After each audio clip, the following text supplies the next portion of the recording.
स्वागत है आपका आज के एपिसोड में। चलिए शुरुआत करते हैं पिछले अभ्यास प्रश्न से। प्लास्टिक अपशिष्ट प्रबंधन संशोधन नियम 2024 के संबंध में निम्नलिखित कथनों पर विचार कीजिए। 1. इसमें निर्माताओं के लिए पंजीकरण, रिपोर्टिंग और प्रमाणन आवश्यकताओं को निर्दिष्ट किया गया है, लेकिन आयातकों को इससे छूट दी गई है। 2.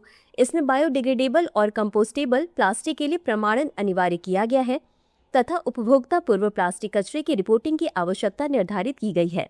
उपर्युक्त कथनों में से कौन सा या कौन से सही है या सही है? ए केवल 1, बी केवल 2, सी 1 और 2 दोनों, डी ना तो 1 और ना ही 2। इस प्रश्न का सही उत्तर है विकल्प बी केवल 2। चलिए देखते हैं इसके विश्लेषण को। प्लास्टिक अपशिष्ट प्रबंधन संशोधन नियम 2024। इसमें निर्माताओं और आयातकों के लिए पंजीकरण, रिपोर्टिंग और प्रमाणन आवश्यकताओं को निर्दिष्ट किया गया है, अतः कथन 1 सही नहीं है। इसमें आयातक और उत्पादक की परिभाषाओं का विस्तार किया गया है, बायोडिग्रेडेबल और कंपोस्टेबल प्लास्टिक के लिए प्रमाणन अनिवार्य किया गया है तथा उपभोक्ता पूर्व प्लास्टिक कचरे की रिपोर्टिंग की आवश्यकता निर्धारित की गई है, अतः कथन 2 सही है।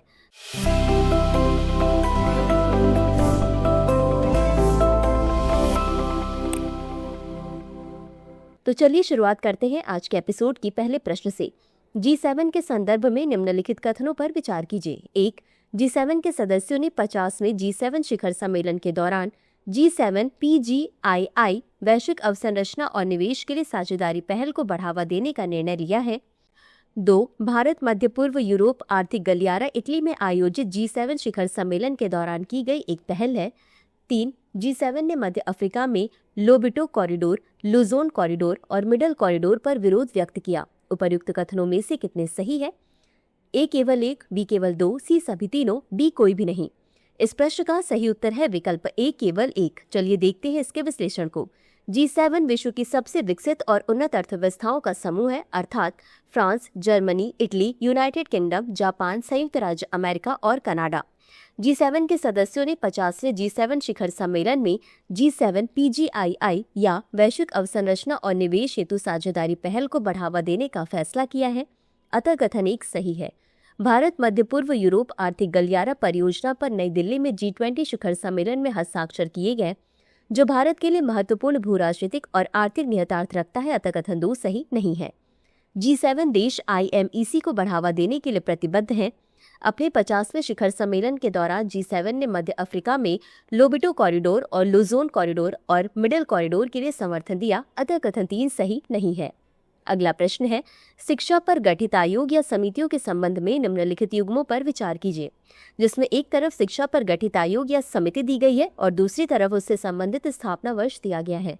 ए. कोठारी आयोग 1, 1990, बी. राष्ट्रीय ज्ञान आयोग 2, 2005, सी. राधा कृष्णन आयोग 3, 1948, डी. राममूर्ति समिति 4, 1964। उपर्युक्त युग्मों में से कितने सही सुमेलित हैं? ए केवल 1, बी केवल 2, सी केवल 3, डी सभी 4। इस प्रश्न का सही उत्तर है विकल्प बी केवल 2। चलिए देखते हैं इसके विश्लेषण को।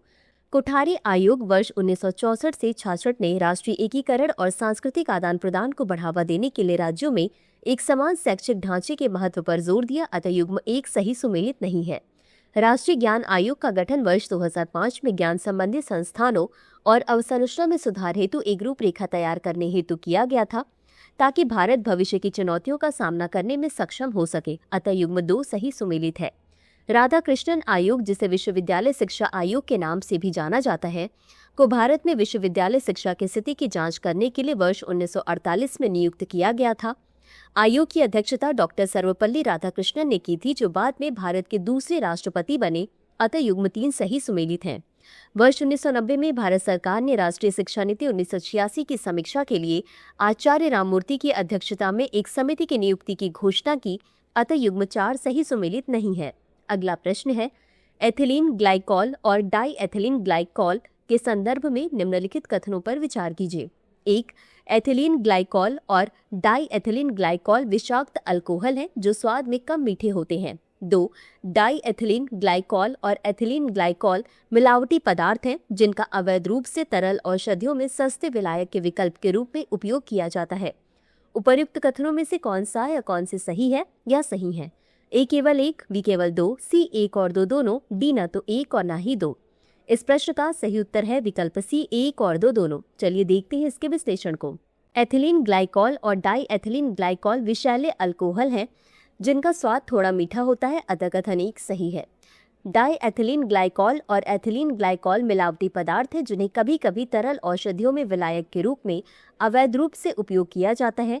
इन्हें गैर विषाक्त विलायकों जैसे ग्लिसरीन या प्रोपाइलीन ग्लाइकोल के सस्ते विकल्प के रूप में लागत कम करने के लिए मिलाया जाता है, अतः कथन 2 सही है। एथिलीन ग्लाइकोल का उपयोग एंटीफ्रीज के अलावा हाइड्रोलिक लिक्विड, प्रिंटिंग स्याही और पेंट सॉल्वेंट्स में किया जाता है, जबकि डाई एथिलीन ग्लाइकोल का उपयोग व्यावसायिक रूप से एंटीफ्रीज, ब्रेक फ्लूइड, सिगरेट और कुछ रंगों के निर्माण में किया जाता है। अगला प्रश्न है, भारतीय संविधान की 8वीं अनुसूची के संबंध में निम्नलिखित कथनों पर विचार कीजिए। 1. इसमें भारत गणराज्य की आधिकारिक भाषाओं की सूची दी गई है। 2. इस अनुसूची के अंतर्गत 22 भाषाओं में से 6 को शास्त्रीय भाषा का दर्जा दिया गया है। 3. सभी शास्त्रीय भाषाएं इस अनुसूची में सूचीबद्ध हैं। उपरोक्त कथनों में से कितने सही हैं? ए केवल 1, बी केवल 2, सी सभी तीनों, डी कोई भी नहीं। इस प्रश्न का सही उत्तर है विकल्प बी केवल 2। चलिए देखते हैं इसके विश्लेषण को। भारतीय संविधान की 8वीं अनुसूची, इसमें भारत गणराज्य की आधिकारिक भाषाओं को सूचीबद्ध किया गया है, अतः कथन 1 सही है। 22 आधिकारिक भाषाएं असमिया, बंगाली, गुजराती, हिंदी, कन्नड़, कश्मीरी, कोंकणी, मलयालम, मणिपुरी, मराठी, नेपाली, उड़िया, पंजाबी, संस्कृत, सिंधी, तमिल, तेलुगु, उर्दू, बोडो, संथाली, मैथिली और डोगरी। शास्त्रीय भाषाएं। परिचय। वर्ष 2004 में भारत ने शास्त्रीय भाषा श्रेणी की शुरुआत की और इस स्थिति के लिए भाषाओं का मूल्यांकन करते हुए साहित्य अकादमी के अधीन भाषा विशेषज्ञ समिति का गठन किया। शास्त्रीय भाषाएं भारत की समृद्ध और प्राचीन सांस्कृतिक विरासत को संरक्षित करती हैं तथा विभिन्न समुदायों की ऐतिहासिक और सांस्कृतिक उपलब्धियों को प्रतिबिंबित करती हैं।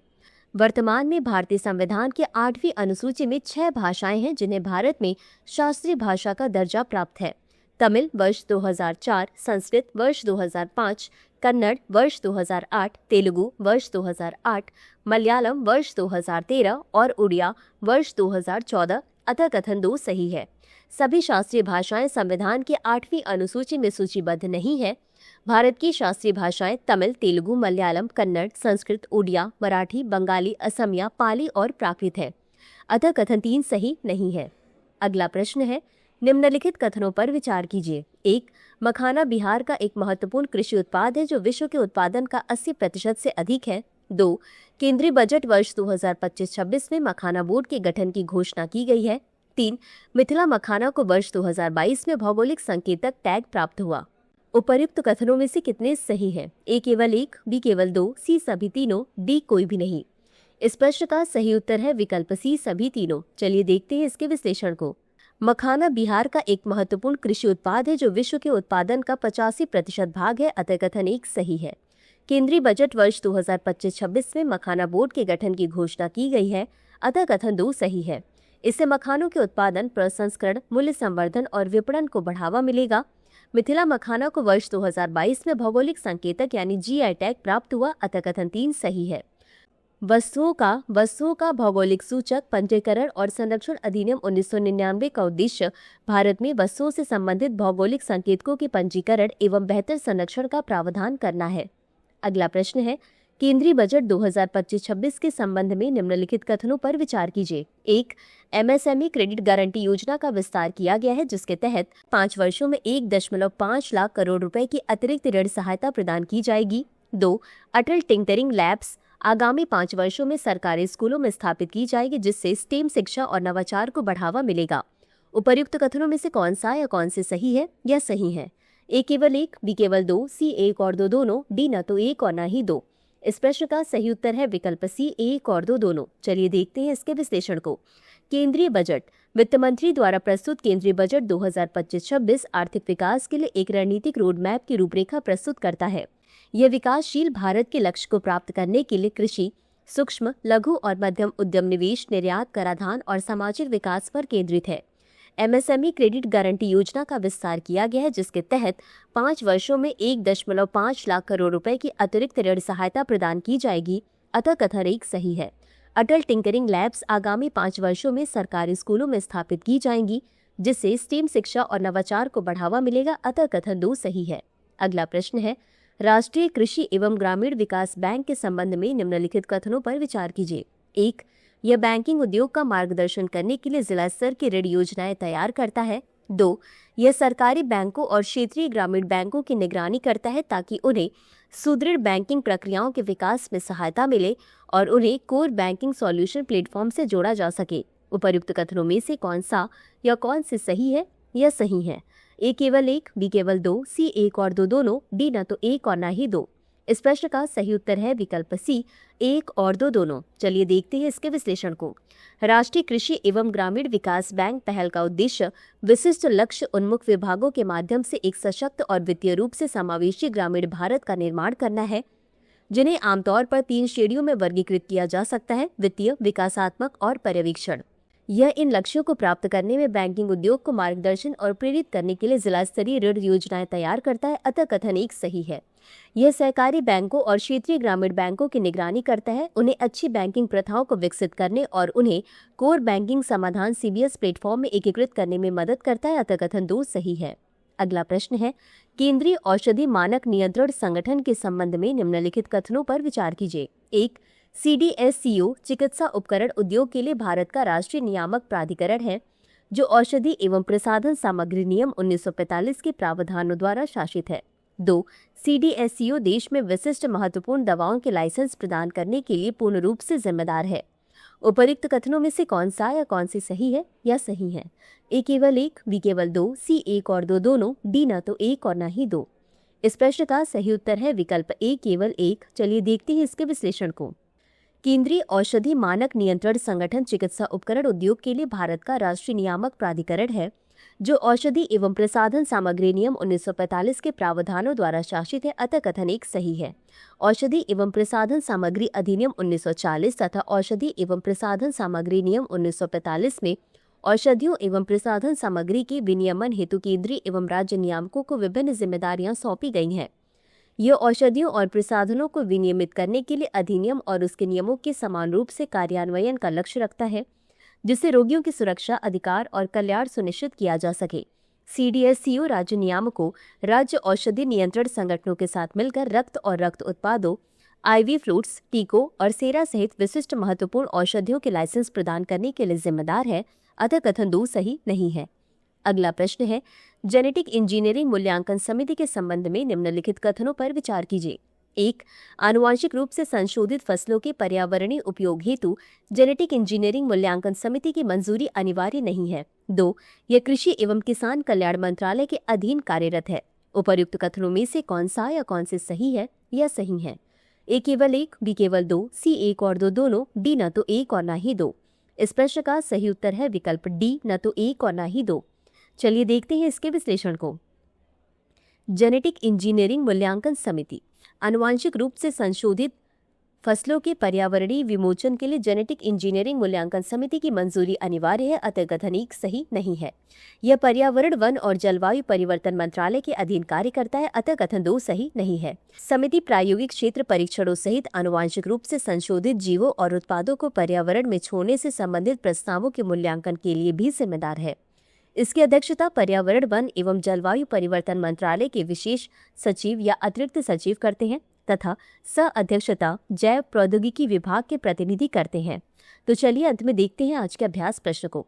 निम्नलिखित कथनों पर विचार कीजिए। कथन 1, समुद्री हीटवेव ऐसी चरम समुद्री घटनाएं हैं जिनमें समुद्र की सतह का तापमान कम से कम 5 दिनों के लिए औसत से 3 से 4 डिग्री सेल्सियस अधिक हो जाता है। कथन 2, जलवायु परिवर्तन के कारण पिछली शताब्दी में वैश्विक महासागर के तापमान में 3 डिग्री सेल्सियस की वृद्धि हुई है। उपर्युक्त कथनों के संबंध में निम्नलिखित में से कौन सा सही है? ए, कथन 1 और कथन 2 दोनों सही है तथा कथन 2 कथन 1 का सही स्पष्टीकरण है। 2, कथन 1 और कथन 2 दोनों सही है तथा कथन 2 कथन 1 का सही स्पष्टीकरण नहीं है। सी, कथन 1 सही है लेकिन कथन 2 गलत है। डी, कथन 1 गलत है लेकिन कथन 2 सही है। इस प्रश्न का उत्तर कमेंट बॉक्स में जरूर दें। आज के लिए बस इतना ही। धन्यवाद। डियर व्यूअर्स, अपने एग्जाम की तैयारी को और बेहतर करने के लिए हमारे चैनल को लाइक, शेयर और सब्सक्राइब करना न भूलें।